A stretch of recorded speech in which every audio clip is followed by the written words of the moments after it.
Hello everyone, welcome back to my channel. This is Mayank Agarwal और अब हम इस वीडियो में पढ़ेंगे क्लास 11 सीबीएसई मैथ्स का चैप्टर 1 जिसका नाम है सेट्स। बहुत ही इंपॉर्टेंट चैप्टर है, एंटायर कैलकुलस में ये यूज होता है और प्रोबेबिलिटी में भी हम इसका यूज देखते हैं। क्लियर?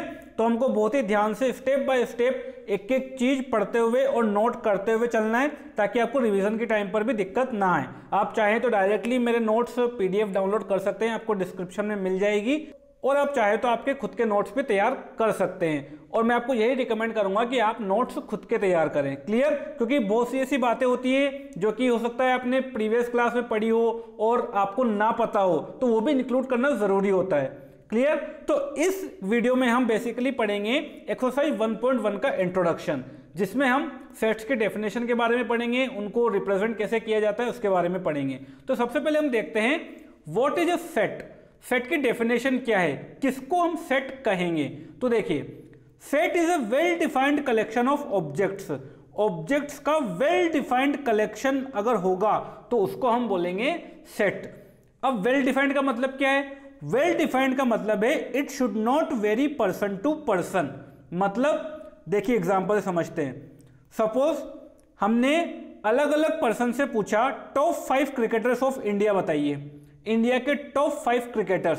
तो अब ये पर्सन टू पर्सन वेरी कर सकता है, क्योंकि हो सकता है किसी के नजर में कोई 5 टॉप हो, किसी के नजर में कोई 5 टॉप हो। ये सबका अपना अलग अलग परसेप्शन है, तो ये एक वेल डिफाइंड कलेक्शन नहीं होगा। जैसे कि सपोज हमने पर्सन 1 से पूछा तो उसने हमें 5 क्रिकेटर के नाम बताए जो उसकी नजर में टॉप है। क्या क्या बताए? सचिन तेंदुलकर, वीरेंद्र सहवाग, विराट कोहली, महेंद्र सिंह धोनी और रोहित शर्मा। उसने ये 5 नाम बता दिए। अब हम पर्सन 2 के पास गए तो उसने हमें अलग 5 नाम बता दिए, राहुल द्रविड़, सौरव गांगुली, हार्दिक पांड्या, युवराज सिंह और जसप्रीत बुमराह। ठीक है, तो ये पर्सन 2 के लिए ये 5 टॉप है। तो ये वेल डिफाइंड कलेक्शन नहीं हुआ। वेल डिफाइंड कलेक्शन किसको बोलेंगे? ऐसा कलेक्शन कि हम किसी भी पर्सन से पूछें तो सेम एलिमेंट्स हमारे पास आए, ठीक है, सेम कलेक्शन हमारे पास आए, उसको हम सेट बोलेंगे। तो टॉप 5 क्रिकेटर्स ऑफ इंडिया ये सेट की कैटेगरी में नहीं आता, तो ये नॉट सेट होगा। क्लियर? उसके बाद ऐसे ही अगला एग्जांपल, सपोज हमने लिया टॉप 5 बॉलीवुड एक्टर्स। अब देखिए ये भी बिल्कुल ऐसा ही एग्जांपल है। अब टॉप 5 बॉलीवुड एक्टर्स सबके लिए अलग अलग हो सकते हैं। हमने पर्सन 1 से पूछा तो उसने हमें 5 नाम बता दिए, सलमान खान, आमिर खान, अक्षय कुमार, आयुष्मान खुराना और शाहरुख खान। उसके नजर में ये 5 बॉलीवुड एक्टर्स टॉप हैं। ठीक है, फिर हम पर्सन 2 के पास गए, उसने 5 अलग नाम बता दिए, राजकुमार राव, पुलकित सम्राट, सैफ अली खान, संजय दत्त और रणवीर सिंह। ये 5 एक्टर उसकी नजर में टॉप है, तो ये भी एक वेल डिफाइंड कलेक्शन नहीं है, तो इसको भी हम सेट नहीं बोलेंगे। तो वेल डिफाइंड कलेक्शन का एग्जांपल लाइए ना सर, तो लाते हैं। देखिए, even natural number less than 20। अब देखिए, even natural numbers less than 20 से छोटे वाले सारे natural number, even natural number. तो 20 से छोटे सारे इवन नेचुरल नंबर कौन कौन से होते हैं? 2, 4, 6, 8, 10, 12, 14, 16 और 18। ये सारे 20 से छोटे इवन नेचुरल नंबर है। अब खास बात यह है कि ये एक वेल डिफाइंड कलेक्शन है। क्यों? क्योंकि आप किसी भी इंसान से पूछो वो यही बताएगा। ठीक है, आप पर्सन 1, पर्सन 2, पर्सन 3 कितने भी पर्सन से पूछो, वो 20 से छोटे इवन नेचुरल नंबर्स इन्हीं को बताएगा। ठीक है, तो ये पर्सन टू पर्सन वेरी नहीं होगा। तो ये जो कलेक्शन है ये वेल डिफाइंड कलेक्शन है, इसीलिए ये सेट की कैटेगरी में आता है। ठीक है, सो set is a well defined collection of objects, और इनको हम ऑब्जेक्ट्स बोलते हैं। ठीक है, जैसे कि यहां पर हमने इसके लिए इन सबको लिखा 2, 4, 6, 8, 10, तो इनको हम बोलते हैं ऑब्जेक्ट्स। क्लियर? ऑब्जेक्ट्स, एलिमेंट्स या फिर मेंबर्स हम कुछ भी बोल सकते हैं। क्लियर? चलिए अगले एग्जांपल देखते हैं। और देखिए अगला एग्जांपल दिया हुआ है, solution of the equation x² + 5x + 6। अब क्या ये भी सेट है? तो देखिए इसके जो सॉल्यूशन होंगे वो भी फिक्स ही होंगे। x² + 5x + 6 = 0। इसको अगर आप सोल्व करोगे तो ये क्वाड्रेटिक इक्वेशन है, इसके 2 फैक्टर होंगे, x + 3 × x + 2 = 0। तो यहां से इसके सॉल्यूशन निकल कर आएंगे -2 और -3। तो -2 और -3 इस सेट के एलिमेंट्स हैं और ये हमेशा फिक्स ही रहेंगे। आप किसी भी पर्सन से पूछोगे तो वो यही आंसर बताएगा, क्योंकि इसके सॉल्यूशन फिक्स हैं, ये वेरी नहीं कर सकते। तो ये भी एक वेल डिफाइंड कलेक्शन है, तो इसको भी हम क्या बोलेंगे? सेट बोलेंगे। क्लियर? ऐसे ही अगला एग्जांपल लिया हमने, vowels in English alphabets. English alphabets के वोवल। तो इंग्लिश अल्फ़ाबेट्स के वोवल आप किसी से भी पूछो वो यही पांचों बताएगा, AEIOU। ठीक है, तो ये भी एक वेल डिफाइंड कलेक्शन है, ये भी पर्सन टू पर्सन वेरी नहीं कर सकता, तो इसको भी हम क्या बोलेंगे, सेट। तो आई होप आपको सेट की डेफिनेशन क्लियर हो गई है। Set is a well defined collection of objects. Clear? Some important points related to sets. Set से रिलेटेड कुछ इंपॉर्टेंट पॉइंट्स। पहला पॉइंट है objects, elements and members are synonymous terms. वही बात है, अभी मैंने आपको बोला था कि इनको हम ऑब्जेक्ट्स भी बोल सकते हैं, एलिमेंट्स भी बोल सकते हैं और मेंबर्स भी बोल सकते हैं। जैसे कि AEIOU, तो इनको हम ऑब्जेक्ट्स भी बोल सकते हैं, एलिमेंट्स भी बोल सकते हैं और मेंबर्स भी बोल सकते हैं। इसमें एलिमेंट्स वर्ड जो है वो हम ज़्यादा यूज करते हैं। क्लियर? और sets are denoted by capital letters ABCDEF ETC। Sets को डिनोट करने के लिए हम कोई भी कैपिटल लेटर यूज कर सकते हैं। ठीक है, हमारे पास 26 लेटर है, तो आप किसी भी लेटर को डिनोट करने के लिए यूज कर सकते हो। अब देखते हैं इनको रिप्रेजेंट कैसे किया जाता है। Methods to represent a set. ठीक है, जैसे कि यहाँ पर वोवल्स इन इंग्लिश अल्फाबेट्स था। ठीक है, तो इसका कलेक्शन आया हमारे पास AEIOU, लेकिन ये सेट को रिप्रेजेंट करने का तरीका नहीं है। सेट को रिप्रेजेंट करने का अलग तरीका है। हमारे पास दो तरीके हैं, एक है रोस्टर फॉर्म और एक है set builder form. Roster form को ही टेबुलर फॉर्म भी बोलते हैं। दोनों के अलग अलग नियम हैं, उन नियम को हम देखते हैं, उसके बाद एग्जाम्पल देखते हैं। ठीक है, तो देखिए पहला मेथड है हमारे पास रोस्टर और टेबुलर फॉर्म। तो इसके क्या क्या रूल्स हैं देखिए। Elements are separated by commas. सारे एलिमेंट्स जो भी उस कलेक्शन में एलिमेंट्स है उनको हम कोमास से सेपरेट करते हैं। क्लियर? उसके बाद all elements are enclosed within braces. सारे जो एलिमेंट्स हैं, ये जो सारे एलिमेंट्स हैं, इनको हम इसमें इनक्लोज करते हैं। ठीक है, इसमें बंद कर देते हैं उनको। क्लियर? जैसे कि यहां पर एग्जांपल देखिए, set of all vowels in English alphabets. वही वाला एग्जांपल हमने लिया है, वोवल्स इन इंग्लिश अल्फाबेट्स। तो इसको रिप्रेजेंट करने का तरीका क्या है? रोस्टर फॉर्म में सारे एलिमेंट्स को हमें कॉमा से सेपरेट करना है और इसको हमें ब्रेसेस में बंद करना है। तो ये जो फॉर्म है इसको हम बोलते हैं रोस्टर फॉर्म, और इस तरह से हम डिनोट कर सकते हैं इसको किसी भी कैपिटल लेटर से। क्लियर? ऐसे अगला एग्जांपल देखिए, set of all natural numbers which divide 50। 50 को डिवाइड करने वाले सारे नेचुरल नंबर। तो देखिए 50 को कौन कौन डिवाइड कर सकता है? 1, 2, 5, 10, 25 और 50। ये सारे वो नंबर हैं जो 50 को डिवाइड करते हैं। तो इसके लिए जो कलेक्शन आया हमारे पास वो ये आया। तो रोस्टर फॉर्म में लिखने के लिए हम क्या करेंगे? कोमा से सेपरेट कर देंगे सबको और ब्रेसेस में बंद कर देंगे। क्लियर? अच्छा, अब यहाँ पर जो ये एलिमेंट्स है इनका ऑर्डर भी मैटर नहीं करता। भाई जरूरी नहीं है कि इसको आप हमेशा AEIOU ही लिखें, इसको आप अलग अलग ऑर्डर में भी लिख सकते हैं, कोई फर्क नहीं पड़ेगा। ठीक है, हमारा जो C पॉइंट है वो यही है। In roster form order of elements does not matter. ठीक है, वही बात है, हम किसी भी ऑर्डर में उनको लिख सकते हैं। उसके बाद एक और पॉइंट लिखा हुआ है D, in roster form an element is generally not repeated. किसी भी एलिमेंट को हम उसमें रिपीट करके नहीं लिखते हैं जनरली। ठीक है, जनरली नहीं करते रिपीट। जैसे कि एग्जाम्पल समझते हैं इसको, हमको दिया हुआ है set of letters forming word Mayank. Mayank को फॉर्म करने वाले जो भी लेटर्स हैं उनका सेट हमको बनाना है। तो देखिए MAYANK। अब यहां पर देखिए ये जो A है ये रिपीट हो रहा है। ठीक है, तो यहां पर हम A को दो बार नहीं लिखेंगे, हम यहां पर लिखेंगे MAYNK। MAYNK। ठीक है, तो ये हो गया रोस्टर फॉर्म में इसका रिप्रेजेंटेशन। तो यहां पर हम एलिमेंट्स को रिपीट नहीं करते हैं। क्लियर? चलिए, set of letters forming word Babulal. एक और एग्जांपल हमने लिया। तो बाबूलाल को फॉर्म करने वाले लेटर्स कौन कौन से हैं? सिर्फ 4 लेटर हैं, B, A, U और L, बाकी तो रिपीट हो रहे हैं। क्लियर? तो यहां पर हम क्या लिखेंगे सेट में? B, A, U, L। किसी भी लेटर को हम रिपीट करके नहीं लिखेंगे। क्लियर? तो ये तो हो गया रोस्टर फॉर्म। अब देखते हैं set builder form. Set builder form क्या होता है? इसके भी कुछ रूल्स होते हैं। तो देखिए नाम से समझिए, सेट बिल्डर फॉर्म यानी कि सेट को बनाने वाली फॉर्म। ऐसी फॉर्म जो हमको ये बता दे कि उसमें क्या क्या एलिमेंट्स होंगे, सेट को बिल्ड करने वाली फॉर्म। क्लियर? तो इसके क्या क्या रूल्स हैं देखिए। इसको लिखने के लिए क्या करेंगे हम? Element of set is described by using a symbol XYZ। सबसे पहले तो हमें एलिमेंट को डिस्क्राइब करना है किसी भी एक सिंबल के साथ। कोई भी अल्फाबेट यहाँ पर आप ले सकते हो, बस वो स्मॉल लेटर होना चाहिए। जनरली हम XYZ को ज़्यादा देखते हैं, इसलिए XYZ लिखा हुआ है। तो सबसे पहले हम एलिमेंट को इस लेटर से डिस्क्राइब करेंगे। उसके बाद क्या काम करना है? उसके बाद पुट अ कॉलन। इस तरह से हमें एक कॉलन पुट करना है। जैसे कि हमने x लिख दिया, डिस्क्राइब कर दिया, उसके बाद एक कॉलन पुट करना है। इस कॉलन का मतलब क्या है? इस कॉलन का मतलब है सच दैट। क्लियर? क्या मतलब है इसका? Such that, it stands for such that. Clear? उसके बाद right the characteristic property of the elements of the set. अब देखिए, हमें जो भी एलिमेंट्स दिए जाएंगे उनमें एक खास प्रॉपर्टी रहेगी, ठीक है, वो एक खास रूल को फॉलो करेंगे, उसको हमको लिखना है। उस रूल को हमको इस कॉलन के बाद लिखना है, write the characteristic property of the elements of the set. और उसके बाद लास्ट में क्या करना है? Enclose it with in the braces, और ब्रेसेस में उसको बंद कर देना है। तो ये 4 रूल है सेट बिल्डर फॉर्म के। अब एग्जाम्पल से इनको अप्लाई करते हैं। जैसे कि हमको एक एग्जाम्पल दे दिया यहाँ पर, a इज इक्वल टू 2 4 6 8 10। ये एक सेट दे दिया हमको, ये रोस्टर फॉर्म में लिखा हुआ है, सारे एलिमेंट्स कॉमा से सेपरेटेड है और ब्रेसेस में बंद है, ठीक है। इसको हमको लिखना है सेट बिल्डर फॉर्म में। क्लियर? तो कैसे लिखेंगे?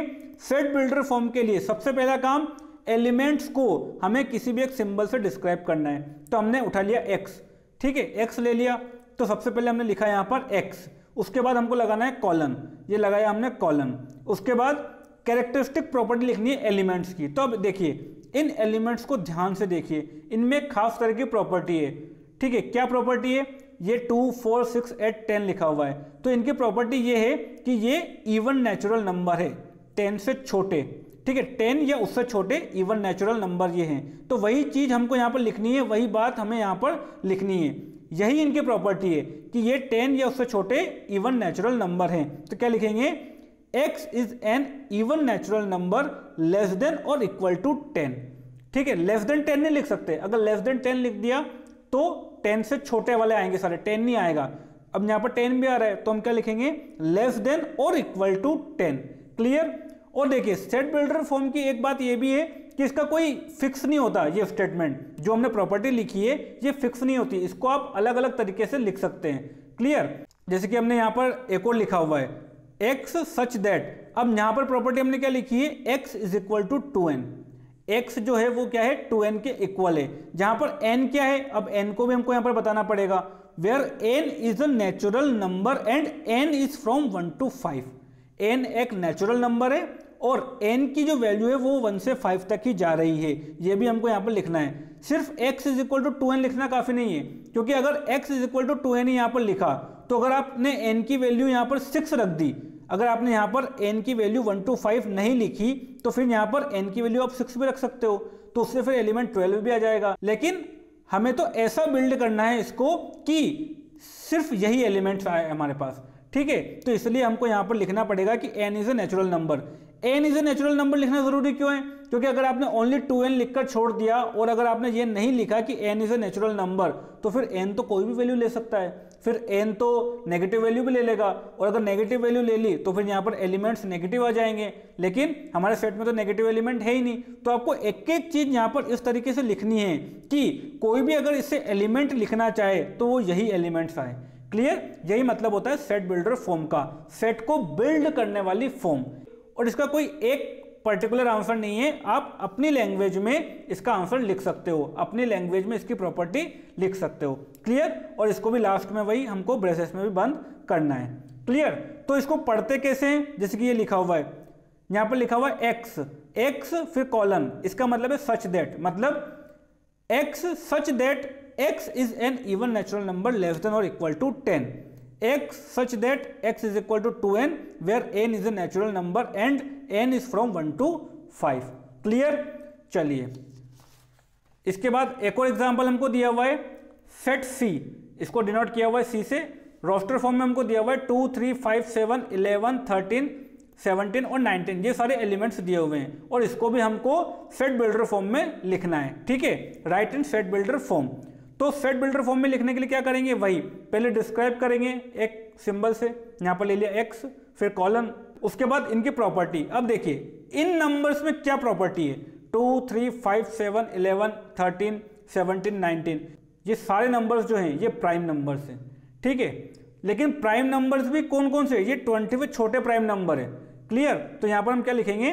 x such that x is prime number less than 20। Less than 20 लिखना जरूरी है। अगर लेस देन 20 नहीं लिखा तो सारे प्राइम नंबर आ जाएंगे फिर, लेकिन हमें तो 19 तक के ही लेने हैं, तो यहाँ पर लेस देन 20 लिखना जरूरी है। क्लियर? तो आई होप आपको सेट बिल्डर फॉर्म भी अच्छे से क्लियर हो गया होगा। अब देखते हैं एनसीईआरटी के एग्जाम्पल। हमको यहाँ पर कुछ एग्जाम्पल दिए हुए हैं, उनको हम सॉल्व करते हैं। फर्स्ट एग्जाम्पल हमको दिया हुआ है, write the solution set of the equation x square plus x minus 2 is equal to 0 in roster form. इस इक्वेशन का जो सॉल्यूशन है उसको हमको रोस्टर फॉर्म में लिखना है। ठीक है, तो सबसे पहले तो इसके सॉल्यूशन निकालते हैं। ये एक क्वाड्रेटिक इक्वेशन है, इसको सॉल्व करेंगे तो क्या आएंगे सॉल्यूशन हमारे पास? देखिए x square plus x minus 2 is equal to 0। इसको सॉल्व करना है तो ये क्वाड्रेटिक इक्वेशन है, इसके फैक्टर कर लीजिए स्प्लिटिंग द मिडिल टर्म से। तो यहाँ पर हम लिखेंगे x square plus 2x minus x minus 2 equal to 0। ये हम क्वाड्रेटिक इक्वेशन में पढ़ चुके हैं, ये तो आपको आता ही है स्प्लिटिंग द मिडिल टर्म से कैसे करते हैं इसको। क्लियर? अब यहाँ से x को कॉमन लेंगे तो आएगा x प्लस 2, यहाँ पर -1 को कॉमन लेंगे तो आएगा x plus 2 is equal to 0। फिर x प्लस 2 को कॉमन लेंगे तो क्या आ जाएगा हमारे पास? x minus 1 is equal to 0। तो यहाँ से x प्लस 2 इक्वल टू 0 करेंगे तो x की वैल्यू आएगी -2, और x माइनस 1 को इक्वल टू 0 करेंगे तो यहाँ से x की वैल्यू आ जाएगी हमारे पास 1। तो जो सॉल्यूशन सेट है उसमें मेंबर्स क्या क्या है हमारे पास, एलिमेंट्स क्या क्या है? -2 और 1। इसको हमको रोस्टर फॉर्म में लिखना है। तो रोस्टर फॉर्म में लिखने के लिए क्या करते हैं, एलिमेंट्स को कोमा से सेपरेट करते हैं, ब्रेसेस में बंद कर देते हैं और इसको हम डिनोट कर देंगे। तो a इज इक्वल टू -2, 1। तो ये हो गया रोस्टर फॉर्म में रिप्रेजेंटेशन। क्लियर? बस इतना सा इसमें करना है। तो ये था एग्जाम्पल नंबर 1। अब देखते हैं एग्जाम्पल नंबर 2। एग्जाम्पल नंबर 2 में हमको दिया हुआ है, write the set in the roster form, और जहां पर हमको सेट बिल्डर फॉर्म दी हुई है और हमको रोस्टर फॉर्म में लिखना है x such that x is positive integer and x square is less than 40। ठीक है, x एक पॉजिटिव इंटीजर होना चाहिए और x स्क्वायर की जो वैल्यू है वो 40 से कम होनी चाहिए। तो देखिए अब हमें इसके एलिमेंट्स पता करने, सबसे पहले तो कि इसमें कौन कौन से एलिमेंट्स आ रहे हैं। तो x पॉजिटिव इंटीजर है, तो पॉजिटिव इंटीजर से शुरू करते हैं, 1।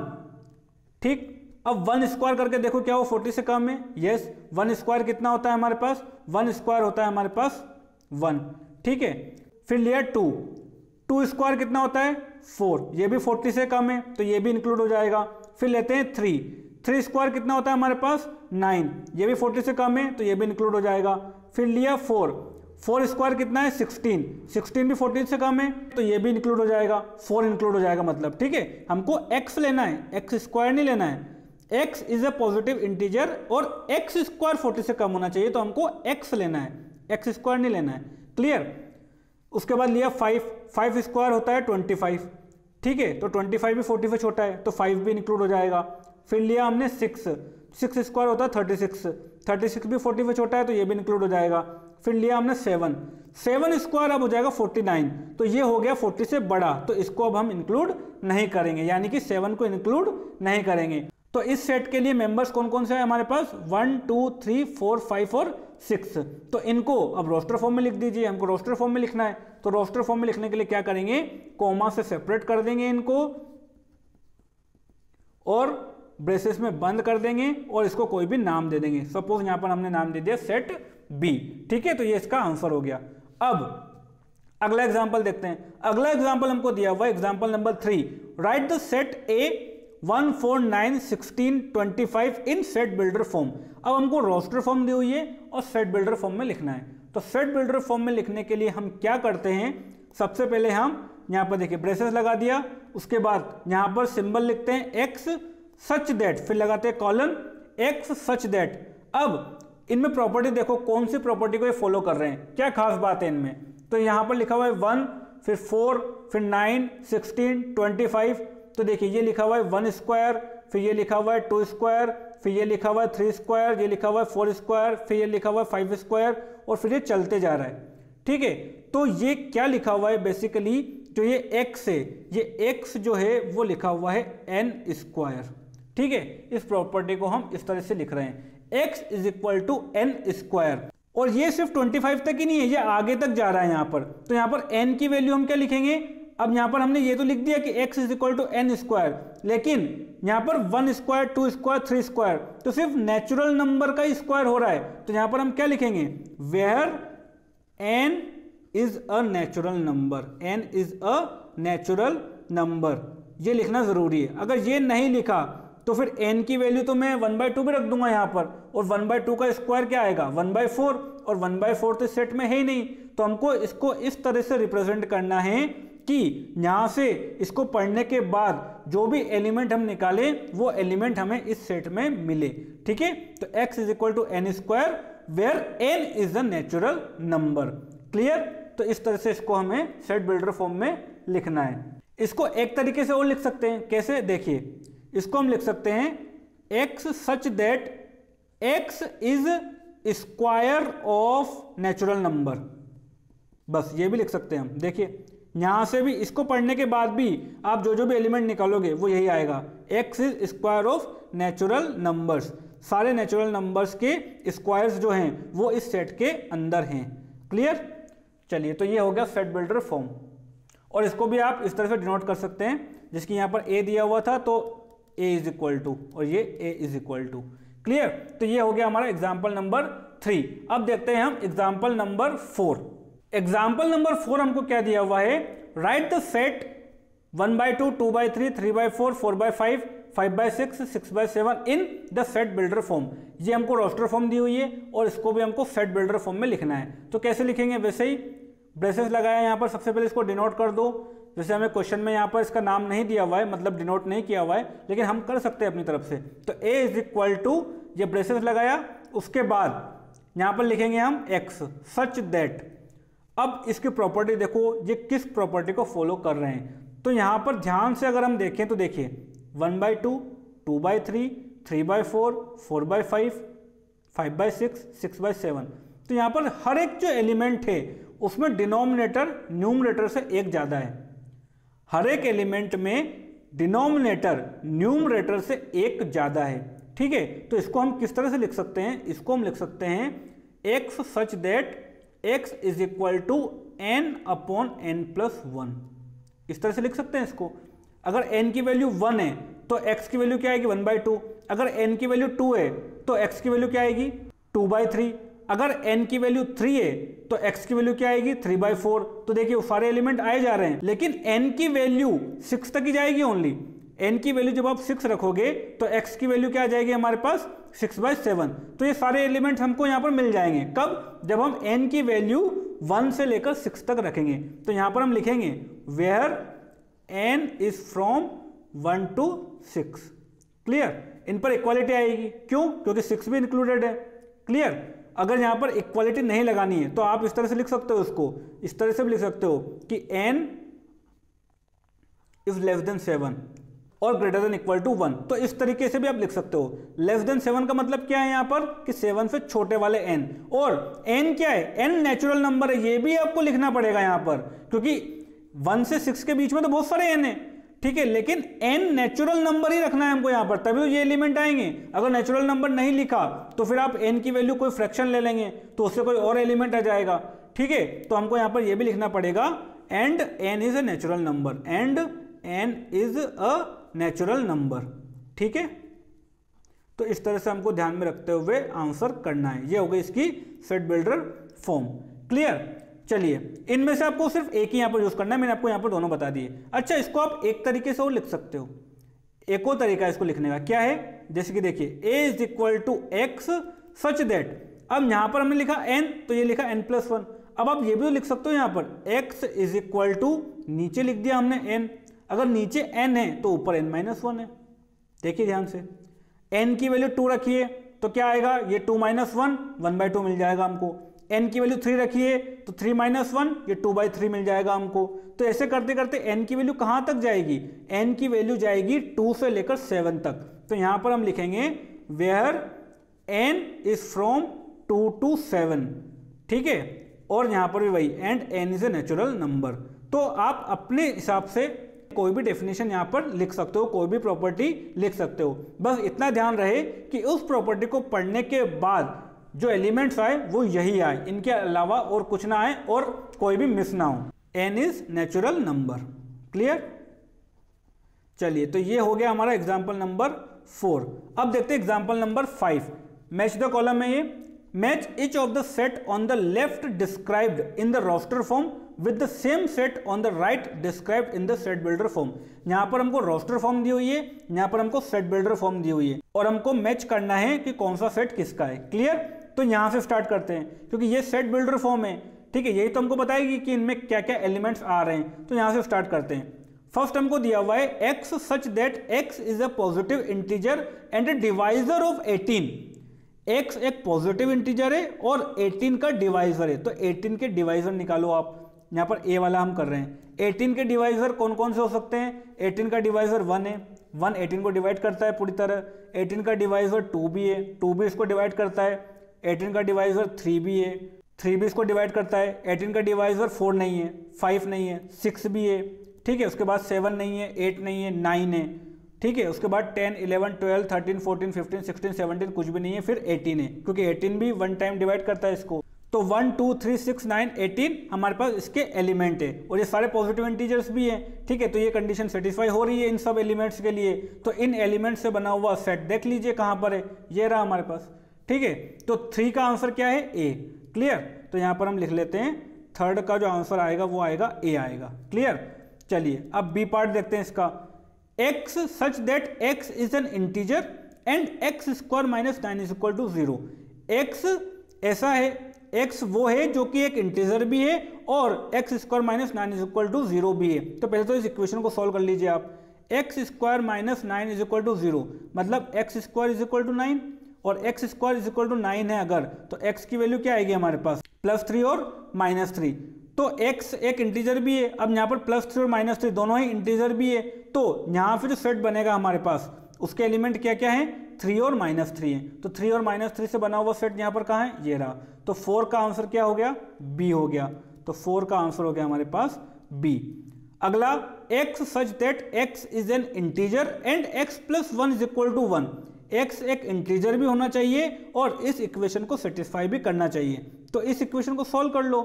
सी पार्ट अगर हम देखें तो x + 1 इज इक्वल टू 1, तो यहाँ से x की वैल्यू क्या आ जाएगी? 1 को इधर ले जाओ, 1 - 1 इज इक्वल टू 0, तो x की वैल्यू आ रही है 0, ठीक है। और x इज एन इंटीजर और 0 एक इंटीजर भी है, तो यहाँ से जो सेट बनेगा उसके एलिमेंट क्या क्या हैं? ओनली 0 है, सिर्फ 0 ही इस सेट के एलिमेंट में आएगा। क्लियर। तो 0 ये रहा। तो सेकंड का आंसर क्या हो गया? सी। सेकंड का आंसर हो गया हमारे पास सी। अब देखते हैं last D. x such that x is a letter of the word principle. Principle के लेटर, तो वो हमको साफ साफ यहाँ पर दिख ही रहा है, और जो भी यहाँ पर रिपीट हो रहा है उसको यहाँ पर इंक्लूड नहीं किया हुआ है। जैसे कि आई यहाँ पर रिपीट हो रहा है, तो आई को यहाँ पर सिंगल ही लिखा हुआ है, आई को रिपीट नहीं किया हुआ है, ठीक है। तो फर्स्ट का आंसर हो जाएगा डी। क्लियर। तो ये हो गया हमारा एग्जाम्पल नंबर 5। अब बढ़ते हैं आगे। आगे हमको दिया हुआ है concept of belongs to. Belongs to का कंसेप्ट क्या है? तो देखिए, सबसे पहले तो ये साइन आपको पता रखना है। ये साइन जो है ये बताता है बिलोंग्स टू को, और ये जो साइन है इसी साइन को इस तरह से कट कर देना, ये साइन बताता है नॉट बिलोंग्स टू को। इनका मतलब क्या है, कहाँ यूज होते हैं? देखिए, जैसे कि सपोज हमको कोई सेट दिया हुआ है ए, जिसमें एलिमेंट दिए हुए 1 2 3 4 5। तो देखिए 2 सपोज हमने ले लिया यहाँ पर 2, तो 2 ए का एलिमेंट है, तो हम क्या लिखेंगे? 2 बिलोंग्स टू ए, यानी कि 2 ए को बिलोंग करता है, ठीक है। ऐसे ही 1 ए में है, यानी कि 1 ए को बिलोंग करता है, तो हम उसको मैथमेटिकली इस तरह से रिप्रेजेंट करते हैं। 1 belongs to A, 2 belongs to A, 3 belongs to A, 4 belongs to A, 5 belongs to A. तो जो भी इस सेट को बिलोंग कर रहा है उसको हम इस तरह से मैथमेटिकली रिप्रेजेंट करते हैं, और जो बिलोंग नहीं कर रहा है उनको हम इस तरह से रिप्रेजेंट करते हैं। जैसे कि 6 ए में नहीं है, तो 6 नॉट बिलोंग्स टू ए, ठीक है। नॉट बिलोंग्स टू का साइन ये वाला है। ऐसे 7 भी ए में नहीं है, तो नॉट बिलोंग्स टू ए। 100 ए में नहीं है, तो नॉट बिलोंग्स टू ए। बस इतना सा आपको ध्यान रखना है, ठीक है। इस साइन का मतलब है बिलोंग्स टू, और इस साइन का मतलब है नॉट बिलोंग्स टू। क्लियर। ऐसे बहुत सारे साइन आएंगे अभी मैथमेटिक्स में आपकी, तो ये सब आपको पता होना चाहिए। क्लियर। और ये यहीं पर वर्ड्स में भी लिखा हुआ है, if A is an element of set A then A belongs to A. इसका मतलब सिंपली ये है कि ए एलिमेंट जो है वो सेट ए में है। क्लियर। ऐसे ही if A is not element of set A then A is not belongs to A. Clear. चलिए, उसके बाद लास्ट टॉपिक है हमारा कुछ सेट्स हैं स्पेशल जो मैथमेटिक्स में यूज होते हैं। Some special sets used particularly in mathematics. कौन कौन से हैं वो सेट देखिए। पहला सेट है the set of all natural number. ठीक है, इसको हम n से डिनोट करते हैं। बेसिकली यहाँ पर मैं आपको नोटेशन बता रहा हूँ क्योंकि ये बुक्स में आपको जगह जगह दिखेंगे। यहाँ पर लिखा हुआ है n, मतलब set of all natural number. Clear, जैसे कि कोई भी एलिमेंट आपको दे दिया n belongs to n, capital N दे दिया, तो वहाँ पर आपको ये समझ में आना चाहिए कि ये नेचुरल नंबर के सेट की बात कर रहा है। क्लियर, चलिए ऐसे ही the set of all integers, तो इनको डिनोट किया जाता है z से और i से। z और i दोनों से आप डिनोट कर सकते हो। इनका मतलब क्या है, the set of all integers. Clear, उसके बाद the set of all rational numbers. Rational numbers के सेट को q से डिनोट किया जाता है। क्लियर, उसके बाद the set of real numbers. सारे रियल नंबर्स के सेट को r से डिनोट किया जाता है। कई बार आपको ऐसा देखने को मिलेगा x belongs to r, x belongs to r, इस तरह से x बिलोंग्स टू r। तो ये सिंपली क्या बता रहा है हमको कि x जो है वो रियल नंबर है, रियल नंबर में बिलोंग कर रहा है, x रियल नंबर से बिलोंग कर रहा है। क्लियर, तो इस तरह से आपको देखने को मिलेगा। तो ये आपको पता होना चाहिए कि किस नोटेशन का मतलब क्या है, कौन सा नोटेशन किस सेट को रिप्रेजेंट कर रहा है, ये आपको पता होना चाहिए। क्लियर, ऐसे the set of positive integers. तो पॉजिटिव इंटीजर्स को डिनोट करने का तरीका है i प्लस और z प्लस। क्लियर, इस तरह से इसको नोट किया जाता है। प्लस का मतलब है पॉजिटिव इंटीजर्स। क्लियर, चलिए the set of positive rational numbers. Positive rational numbers को q प्लस से डिनोट किया जाता है। क्लियर, उसके बाद the set of positive real numbers, positive real numbers को r प्लस से डिनोट किया जाता है। तो ये सारे नोटेशन आपको पता होना चाहिए। इसके अलावा एक और है हमारे पास 8 number, the set of irrational numbers. Irrational numbers के सेट को t से डिनोट किया जाता है, t। क्लियर, तो ये सारे नोटेशन है, बस आपको लर्न कर लेना है ये। ठीक है, ताकि जहाँ भी अगर बुक में या कहीं पर भी यूज हो तो आपको पता रहे कि इनका मतलब क्या है। क्लियर, तो ये हो गया हमारा एक्सरसाइज 1.1 का इंट्रोडक्शन कंप्लीट। अब हम नेक्स्ट वीडियो में इसकी एक्सरसाइज को सॉल्व करेंगे। तो आई होप आपको वीडियो बहुत अच्छे से समझ में आई होगी, सारे कॉन्सेप्ट समझ में आए होंगे। अगर फिर भी कोई डाउट है तो आप वीडियो को एक बार रिपीट करके फिर से देखिए, सारे एग्जाम्पल्स अच्छे से सॉल्व कीजिए। मैंने एक एक बात आपको एक्सप्लेन की है अच्छे से, और उसके बाद एक्सरसाइज को आप खुद से सॉल्व करने की कोशिश कीजिए। उसके बाद फिर आप मेरी सॉल्यूशन की वीडियो देखिए। इससे क्या होगा, इससे आपको इंप्रूवमेंट मिलेगा, आपको पता चलेगा कि आपको कौन सा कॉन्सेप्ट समझ में आया है, कौन सा नहीं आया है। ठीक है, जैसे ही आप एक्सरसाइज को सॉल्व करोगे आपको कुछ डाउट्स आएंगे, तो वो डाउट्स देखने के लिए फिर आप मेरी वीडियो रेफर कर सकते हो। चलिए, तो अब मिलते हैं नेक्स्ट वीडियो में एक्सरसाइज 1.1 के सॉल्यूशन के साथ। Thank you.